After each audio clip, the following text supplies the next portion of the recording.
الحمد لله. إن الحمد لله نحمده ونستعينه ونستغفره ونستهديه ونعوذ بالله من شرور أنفسنا ومن سيئات أعمالنا. من يهدي الله فهو المهتد ومن يضلل فلن تجد له وليا مرشدا. وأشهد أن لا إله إلا الله وحده جعل رمضان شهر نصر وتمكين، وأشهد أن محمدًا عبده ورسوله صادق الوعد الأمين. اللهم صل عليه ما نظرت عين وعلى آله وصحبه حماة الدين. أما بعد، انتصف الشهر أيها السادة، ولكن هل انتصف بذلنا وعطاؤنا وقراءتنا للقرآن؟ هل هرمت هممنا مع انتصاف الشهر، أو أنها كلما انصرم من الشهر شيء زادت هممنا شبابا وقوة؟ ما بقي هو خير مما مضى، وما عند الله خير وأبقى. فإن كنت تنكبت الصراط في أول الشهر فما بقي منه يجب ما قبله وما بعده. لقد تودد الله سبحانه وتعالى لك بأفضاله، فما عليك سوى أن تلح في سؤاله وأن تجتهد في الشهر قبل انتقاله. أيها الأفاضل، أليس مخيبا للآمال ما التصق بهذا الشهر الفضيل من معان تدعو إلى الكسل والخمول؟ أليس قد ابتدرتنا الإدارات بتعديل مواقيت العمل لموظفيها بالإنقاص؟ هذا من جانب القطاع العام. وأما من جانب القطاع الخاص فهذه التعديلات تأخذ أشكالا لا تقل عن مثيلاتها. ليس ذلك ذما لتلك التعديلات، ولكنه ذم لتلك النظرة التي تكتنث الشهر وترمي في روع الكثير من المسلمين أن شهر رمضان يتم بالمحافظة على طاقة الجسم. رمضان لم يكن يوما شعارا للكسل والخمول وملء البطون، بل رمضان شهر الجد والاجتهاد. رمضان شهر الفتوحات والبطولات والانتصارات. رمضان شهر الأمجاد التي ينبغي أن تورث للأحفاد. ولكأن التاريخ يصدر لنا بأن رمضان لا يصلح أن يكون شهر ركون أو تخاذل أو تكاسل. أليست أول غزوة في الإسلام وهي غزوة بدر كانت في هذا الشهر؟ أليس فتح مكة وانتشار الإسلام في اليمن كان في هذا الشهر؟ ألم يستلم سيدنا عمر بن الخطاب رضي الله عنه مفاتيح بيت المقدس في هذا الشهر؟ وقبلها في سنة 13 للهجرة انتصر المسلمون في معركة البويب بقيادة المثنى بن حارثة. وفي سنة 31 للهجرة انتصر المسلمون بقيادة عبد الله بن السرح في معركة النوبة على القبط. بل حتى فتح بلاد السند والهند والباكستان والأندلس كان في رمضان. أليس في رمضان سير المعتصم بالله جيشا إلى عمورية عندما بلغه أن امرأة تستنجد به فأذل الكفار، وأنشد حينها أبو تمام: السيف أصدق أنباء من الكتب في حده الحد بين الجد واللعب.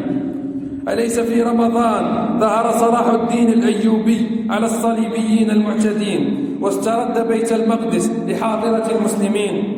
أليس في رمضان سجل التاريخ ملحمة عين جالوت الخالدة التي أذل فيها السلطان المظفر سيف الدين قطز كبرياء المغول وردهم على أدبارهم مهزومين؟ ألم يسجل التاريخ في رمضان ملحمة ملاذ كرد التي كان بطلها القائد السلجوقي المسلم أرسلان؟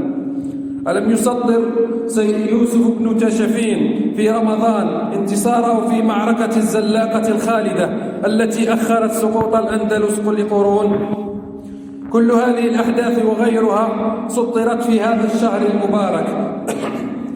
لتخبرنا بلسان الحال لما قال أننا بعيدون عن أحوال سلفنا في هذا الشهر، ولئن كان التاريخ يسحب البساط من تحتنا ويقيم الحجة علينا ويجاهرنا بتقاعسنا عن استغلال هذه الأيام المعدودات، فإن مما استقر في روع بعضنا أن حكايات الأسلاف إنما تروى للتسلي والإيناس لا للاقتداء والإسوة. أليس حال كثير منا يقول ما لنا ولهم، ثم تجده يتشكى بمعاذير ما أنزل الله بها من سلطان؟ إذن غير بعيد عن زماننا ولا مكاننا، بل وتحت سمعنا وبصرنا. ألا ترون ما يسجله المرابطون في بيت المقدس وعلى أكناف بيت المقدس من البطولات التي يكتبونها بدمائهم، وسط الانتهاكات التي يجترحها الصهاينة في حقهم، وسط انتهاكات لحرمة المسجد الأقصى المبارك، وسط سكوت وخنوع إسلامي مؤذن بالاستبدال. إلا تنفروا يعذبكم عذابا أليما ويستبدل قوما غيركم ولا تضروه شيئا والله على كل شيء قدير. ولكن فلسفة هؤلاء المرابطين لا تؤمن بالمدد إلا من الله، لا ينتظرون لا من هيئة الأمم المتحدة على الظلم ولا من جامعة الدول العربية ولا من غيرها، بل فلسفتهم الجهادية هي كما جاء عن المصطفى صلوات ربي وسلامه عليه: لا يضرهم من خذلهم حتى يأتيهم أمر الله وهم على ذلك. رواه البخاري. اللهم كن لإخواننا في بيت المقدس وأكناف بيت المقدس، اللهم شد على أيديهم وثبت أقدامهم وانصرهم على عدوك وعدوهم. اللهم إنه تخلى عنهم القريب والبعيد ولم يبقى لهم غيرك يا الله، وأنت الكافي الموافي. فاللهم أرنا في اليهود عجائب قدرتك وعظيم سخطك. أقول ما تسمعون وأستغفر الله لي ولكم فاستغفروه إنه غفور رحيم. الحمد لله وحده، والصلاة والسلام على من لا نبي بعده وعلى آله وصحبه ومن اتبع سعده.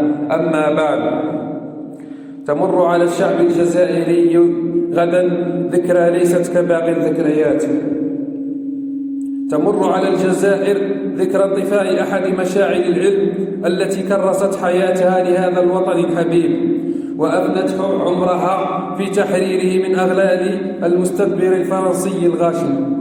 تلك هي ذكرى وفاة الإمام الرئيس عبد الحميد بن باديس رحمه الله وتقبله في الصالحين. ذكرى ينبغي أن لا تمر مرور الكرام، لأن الرسول صلى الله عليه وسلم قضى بأنه لا يشكر الله من لا يشكر الناس. فبالله عليكم كيف يكون شكر من أخرج أمة من أغلال العبودية الضحلة وأنار للجزائريين سبيل الاستقلال؟ ابن باديس شخصية يعز أن يتكرم بها الزمان.